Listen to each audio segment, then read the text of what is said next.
आपका स्वागत है पहलवान की ढोलक कहानी का अध्ययन करने के लिए। इस कहानी के लेखक हैं फणीश्वर नाथ रेणु। 4 मार्च सन 1921 को औराही हिंगना बिहार में जन्मे फणीश्वर नाथ रेणु हिंदी साहित्य में आंचलिक उपन्यासकार के रूप में प्रतिष्ठित थे। फणीश्वर नाथ रेणु का जीवन उतार चढ़ाव एवं संघर्षों से भरा हुआ।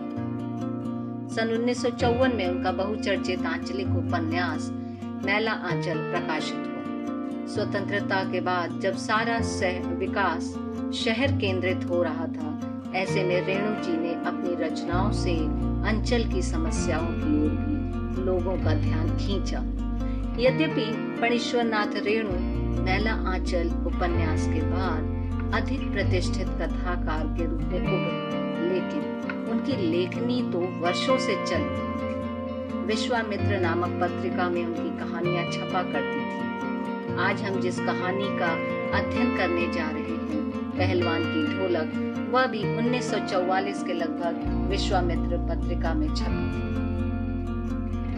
पहलवान की ढोलक रेणु जी की लेखनी में अपने गांव, अंचल एवं संस्कृति को सजीव करने की अद्भुत क्षमता है, जिसका प्रमाण यह कहानी है।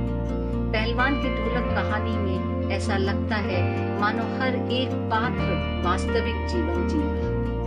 रेणु जी ऐसे गिने चुने कथाकारों में से हैं जिन्होंने गद्य में भी संगीत पैदा कर दिया है। तभी तो पाठ में ढोलक की उठती गिरती आवाज और पहलवानों की क्रियाकलापों का ऐसा सामंजस्य अद्भुत है। तो ये कहानी शुरू होती है उस समय से जब गांव में था सर्दी का मौसम और उस पर अमावस्या की ठंडी और काली रात। मलेरिया और हैजे से पीड़ित गांव एक डरे हुए शिशु की तरह मानो कांप रहा। चारों ओर अंधेरा और सन्नाटा, ऐसा लग रहा था मानो अंधेरी रात आंसू बहा रही। सियारों का क्रंदन और पेचक की डरावनी आवाज उस सन्नाटे को भंग कर देती थी। बीच बीच में गांव की झोपड़ियों से किसी के कराहने तो किसी के हरे राम के भगवान जैसे पुकार की आवाज सुनाई पड़ती थी। बच्चों के निर्बल कंठों से माँ माँ की पुकार भी उस रात्रि की निस्तब्धता को समाप्त नहीं कर पाती। लेकिन रात की भीषणता में केवल पहलवान की ढोलक बाधा डालती थी। संध्या से लेकर सुबह तक एक ही गति से बजती रहती। चटधा गिरधा चटधा गिरधा, यानी आजा भिड़ जा, आजा भिड़ जा। बीच बीच में चटाक चटधा चटाक चटधा, यानी उठाकर पटक दे, उठाकर पटक दे। यह आवाज लोगों में संजीवनी बूटी की तरह उन्हें मृत से जीवित करने का कार्य करती थी। और यह आवाज थी इस कहानी के मुख्य पात्र लुट्टन सिंह पहलवान के ढोलक। लुट्टन सिंह पहलवान, जिनका मानना था कि उसे होल इंडिया भर के लोग जानते हैं और उसके होल इंडिया की सीमा शायद उसके जिले की सीमा के बराबर थी। लुट्टन जब 9 वर्ष का था तभी उसके माता पिता का देहांत हो गया था।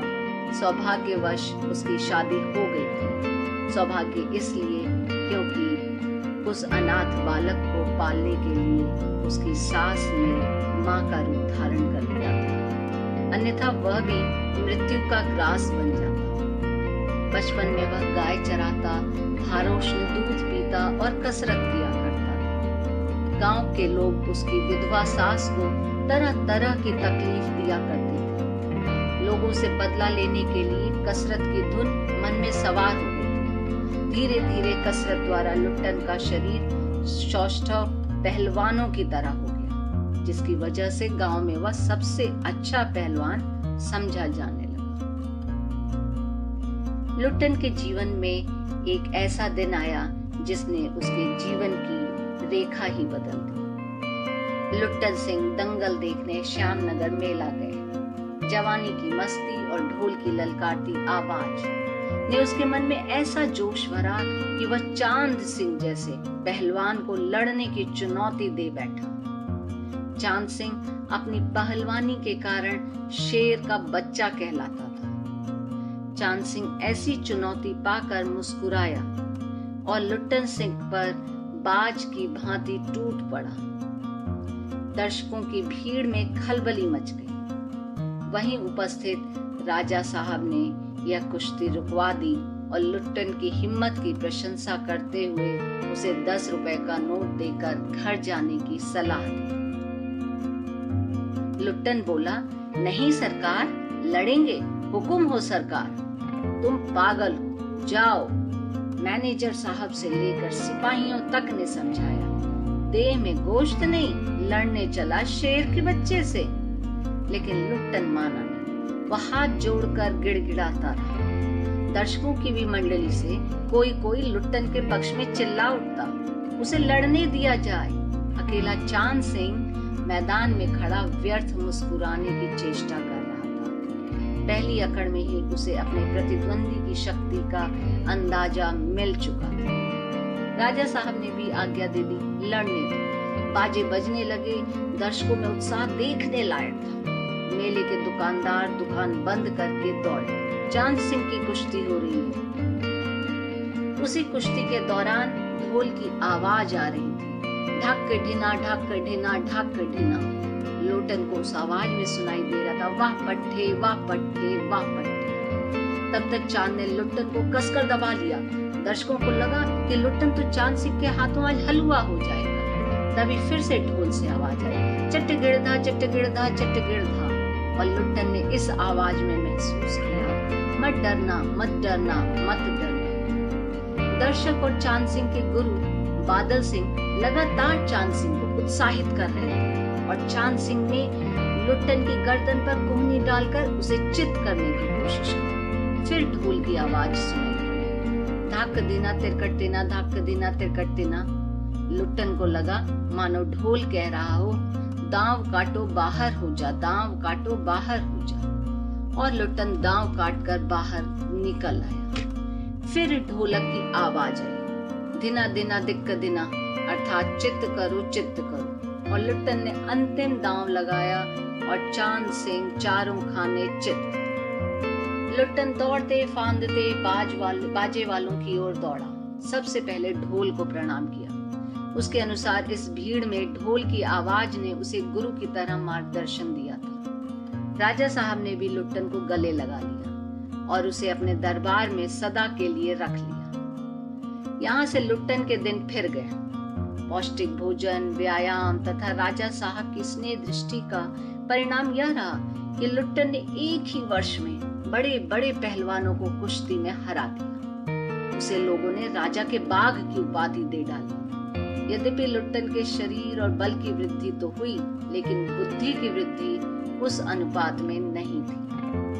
दंगल में ढोल की आवाज सुनकर उसका कुश्ती लड़ने का मन करता, लेकिन उसकी जोड़ी का प्रतिद्वंदी न होने के कारण राजा साहब उसे लड़ने की अनुमति नहीं देते थे। ऐसे करते करते 15 वर्ष बीत गए। लुट्टन की सास और पत्नी का देहांत भी हो गया। लुट्टन के दोनों पुत्र भी अपने पिताजी की देखरेख में पहलवान बनने का प्रशिक्षण ले रहे थे। वे दोनों भी राज दरबार के भावी पहलवान घोषित हो चुके थे। लुट्टन उन्हें पिता और गुरु की भांति कुश्ती के दांव पेच समझाता और कहता, ढोलक की आवाज पर पूरा ध्यान देना। मेरा गुरु कोई पहलवान नहीं, यही ढोल है, समझे? ढोल की आवाज के प्रताप से ही मैं पहलवान हुआ। दंगल में उतरकर सबसे पहले ढोलों को प्रणाम करना। इसके अलावा वह उन्हें व्यवहारिक शिक्षा भी देता कि मालिक को कैसे खुश रखा जाता है, कब कैसे व्यवहार करना चाहिए आदि। लेकिन अब परिस्थितियां बदल रही थी। वृद्ध राजा स्वर्ग सिधार गए और नए राजकुमार ने विलायत से आते ही राज्य को अपने हाथों ले लिया। सत्ता परिवर्तन होते ही और भी कई परिवर्तन हुए, जिसमें से एक परिवर्तन था पहलवान तथा दोनों भावी पहलवानों को राज दरबार से बाहर कर दिया। दंगल के स्थान पर घोड़े की रेस ने जगह ले ली थी। पहलवान अपने दोनों बेटों के साथ गांव आ गया। शुरू में उसने गांव के बच्चों को कुश्ती सिखाना शुरू भी किया, लेकिन गांव के बच्चे भला क्या खाकर कुश्ती सीखते। अंत में वह अपने दोनों पुत्रों को ही ढोलक बजा बजा कर लड़ाता रहा, सिखाता रहा। पर दुख के बादलों का अंत यही नहीं लिखा था। अचानक पूरे गांव पर मुसीबतों का पहाड़ टूट पड़ा। पहले सूखा, फिर अनाज की कमी और अंत में मलेरिया और हैजा ने मिलकर गांव को भूनना शुरू कर दिया। गांव के गांव खाली पड़ गए थे। गांव से रोज 2-3 लाशें उठने लगी। दिन होने पर लोग अपने घरों से निकलते और अपने पड़ोसियों और आदमियों को सांत्वना देते, लेकिन सूर्यास्त होते ही अपनी अपनी झोपड़ियों में घुस जाते। गांव वालों की शक्ति इतनी क्षीण हो गई थी कि अपने दम तोड़ते हुए पुत्र को बेटा कहकर पुकारने की भी हिम्मत माताओं में नहीं बची थी। रात्रि की भयावहता को सिर्फ पहलवान की ढोलक ललकार कर चुनौती देती थी। पहलवान संध्या से सुबह तक पता नहीं किस ख्याल से ढोलक बजाता था, लेकिन गांव के अर्ध मृत गांव वासियों में वह आवाज संजीवनी शक्ति का काम करती थी। एकदम निरीह पड़े प्राणियों में भी बिजली दौड़ जाती थी। इस आवाज में न तो बुखार हटाने का कोई गुण था और न महामारी की सर्वनाश शक्ति को रोकने की शक्ति थी। लेकिन मरते हुए प्राणियों को आंख मूंदते समय कोई तकलीफ नहीं होती थी। मृत्यु से वे नहीं डरते थे। जिस दिन पहलवान के दोनों बेटे भी इस बीमारी की चपेट में पड़े तो असह्य वेदना से छटपटाते हुए दोनों ने कहा, बाबा उठा पटक दो वाला ताल बजाओ। पहलवान रात भर ढोलक पीटता रहा। बीच बीच में पहलवानों की भाषा में उत्साहित भी करता था, मारो बहादुर। प्रातःकाल पहलवान ने देखा कि दोनों बच्चे जमीन पर बिना किसी हरकत के लेकिन पेट के बल पड़े हैं। पहलवान ने मुस्कुराने की चेष्टा की और कहा, दोनों बहादुर गिर पड़े। पहलवान ने दोनों पुत्रों को कंधों पर लाद कर नदी में बहा दिया। लोगों ने सुना तो दंग रह गए, किंतु रात में पहलवान की ढोलक की आवाज प्रतिदिन की भांति फिर रात में सुनाई पड़ी। लोगों की हिम्मत दुगनी बढ़ गई। गांव के शोक संतप्त माता पिता ने कहा, दोनों पहलवान बेटे मर गए, पर पहलवान की हिम्मत तो देखो, 1.5 हाथ का कलेजा है। 4-5 दिनों बाद ढोलक की आवाज नहीं सुनाई पड़ी। पहलवान के दिलेर किंतु बीमार शिष्यों ने प्रातःकाल पहलवान के घर जाकर देखा कि पहलवान की लाश चित पड़ी। आंसू पोंछते हुए एक शिष्य ने कहा, गुरुजी कहा करते थे कि जब मैं मर जाऊं तो चिता पर मुझे चित नहीं पेट के बल सुलाना, क्योंकि मैं जिंदगी में कभी चित नहीं हुआ, अर्थात कभी नहीं हारा। और चिता सुलगाने के समय ढोलक बजा देना, शायद वह इस ढोलक द्वारा अपने गुरु को आखिरी प्रणाम करना चाहता था। पहलवान की ढोलक। फणीश्वरनाथ रेणु जी की यह कहानी व्यवस्था की बदलने के साथ साथ लोक कला और इसके कलाकार के अप्रासंगिक हो जाने की कहानी। यह भारत पर इंडिया के छा जाने की समस्या है, जो लुट्टन पहलवान को लोक कलाकार के आसन से उठाकर पेट भरने के लिए हाय तौबा करने वाली निरीहता की भूमि पर पटक देती है। क्या कला की प्रासंगिकता व्यवस्था पर निर्भर है अथवा कला का कोई स्वतंत्र मूल्य भी है?